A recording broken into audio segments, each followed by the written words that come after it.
So I'm carrying on my series of Master Retro reviews with Season 2, Episode 11, Carry On Hawkeye. See what I did there? Yeah. This episode, very much, I felt like I should have watched and reviewed during the COVID pandemic, because there's a flu epidemic going through the camp. Everyone's getting sick, and pretty much the only people who are not getting sick are Hawkeye, Margaret, and a handful of nurses. Raider also and Father McKay also managed to stay healthy, but Trapper is the first surgeon to go down with the flu, then Henry, then Frank. Now, both Trapper and Henry do try to get back, but they end up back in bed very quickly. And of course, Frank, well, he's probably the worst hit of all of them because, he basically gets somewhat delusional while he's sick. But really, what I really like about the opening of this episode is how everyone in the camp is wearing masks. So most of them are wearing masks, exercising proper precautions to prevent the spread of the flu. Then, of course, then we get into the meat of the episode, and all of a sudden they're only wearing masks in surgery. Guys, if you're attending to sick people, and you don't want to get sick, you probably should be wearing masks. Now, that is likely an effect of they didn't want to keep the actors' faces hidden for the entirety of the episode. Which makes sense. Actors generally want their faces to be seen. It's a big part of how they get parts, headshots and all that. And of course, if there's a later episode, Dreams, where it's, a larger surgery, but the dream sequences, no masks. So that's, I think, why they chose not to wear masks during most of the episode outside of the opening scene that establishing that the flu is going through. And of course, apparently, they're not the only place where the flu is going through, because they can't find any replacement surgeons, which Radar tried, called all over. Hawkeye even called, nobody. And of course, that actually kind of does reflect the crisis at the beginning of the pandemic, where doctors were the ones and nurses were the ones who were getting sick initially, because guess who were responding and treating the pandemic? Now, obviously, when they wrote this episode, COVID was not a thing. But you know what was a thing? The 1918 Spanish flu. Only called Spanish flu because Spain was the only country during World War II during World War I to report on it, because they weren't involved, so they weren't doing press censorship like it was done by the US back then. But still some fuzziness because we don't have the best records from back then.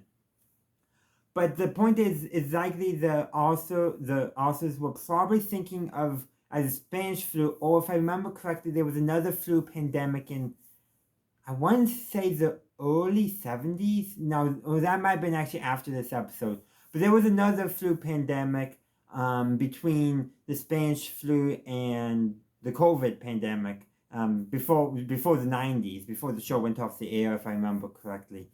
But they could have easily been thinking back to that, or just any time where there's a higher increase in the flu, like, cold and flu season.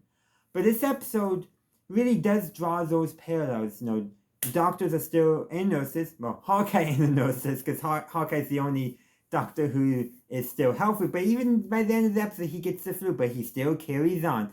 Because he has to. There's no choice. Because really, the only two people who have once Henry, Trapper, and Frank go down with the flu, who have the best medical experience who could cut and do surgery, is Hawkeye and Margaret. Now, Margaret is a nurse, and her training does not involve doing that. And of course, there's a bunch of medical ethics rules, though, in a crisis situation. So, guess who's the nurse is doing the most actual surgery? It's Margaret, because it makes sense. She's the head nurse. She's the most experienced nurse. She's probably seen the most operations. So if anyone can do it, she can. Granted, she also takes over the administration of the camp, all the paperwork and stuff, which Hawkeye was perfectly willing. But Margaret, guess what she does? She keeps on going like Hawkeye is not letting her. And Hawkeye comes. I've never encountered such a soul winner before. But the thing is, she probably was legitimately expecting Hawkeye to give some pushback. Probably because Frank would give pushback, is my guess. Or even she would give pushback if somebody who she believes, if she was in a command and someone she believed wasn't supposed to be in command was trying to take command. So there could be a lot of stuff there, but I did think that was an interesting scene. And then, of course, there's another interesting scene right after Hawkeye admits that he's pretty sure he has a flu to Margaret. He says that he wants to get better so he can say all the mean, nasty stuff to her all over again. But in some ways, that is, especially early on, how the relationship is. You can definitely tell, though, respect is forming between them as clearly medical professionals in a way that wasn't there before. They always had some, but it feels stronger now. Granted, there's later episodes that really foment their friendship and establish what it is like.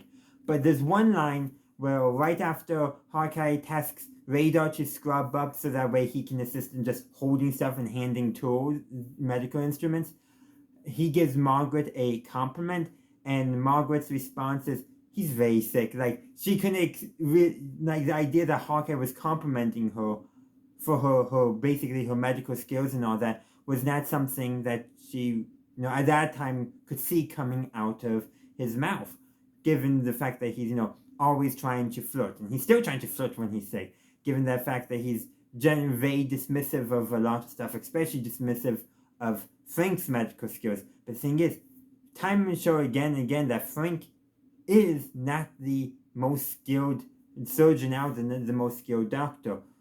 But everything shows that Margaret is a skilled nurse. So it does make sense. But the thing is, Hawkeye rarely shows it to Margaret because he does not respect her military authority.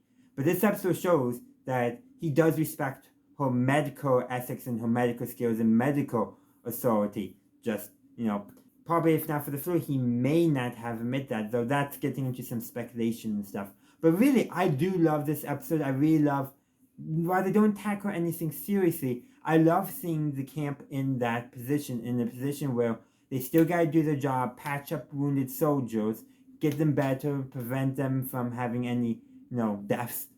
But at the same time are dealing with illnesses themselves that prevent them from being able to operate at their full capacity. That's something I really like seeing, the struggle. It's, yes, there's jokes in here, but the joke is not at the flu situation. Most of the jokes are the same jokes Hawkeye tells anyhow. Him dealing with being in the war. And there's some other jokes too, but really, this is just a good episode. I don't necessarily want to call it a fun episode. The jokes are not too big, but I really just like it. Probably one of my favorite episodes in terms of storyline, because there is a very basic storyline. The camp is most of the most experienced, the doctors are all coming down with the flu, and of course the nurses have not had the proper medical training and legally and ethically should not be conducting surgery. But in the time of crisis, where with only one actual surgeon, what do you do? And the thing is he runs himself ragged and lets himself get the flu, but he still continues operating despite being sick, which he probably shouldn't have done, but he was still standing, unlike all the other doctors. So that is where I'm going to end my review, but I would love to hear your thoughts on the episode Carry On Hawkeye in the comment section down below.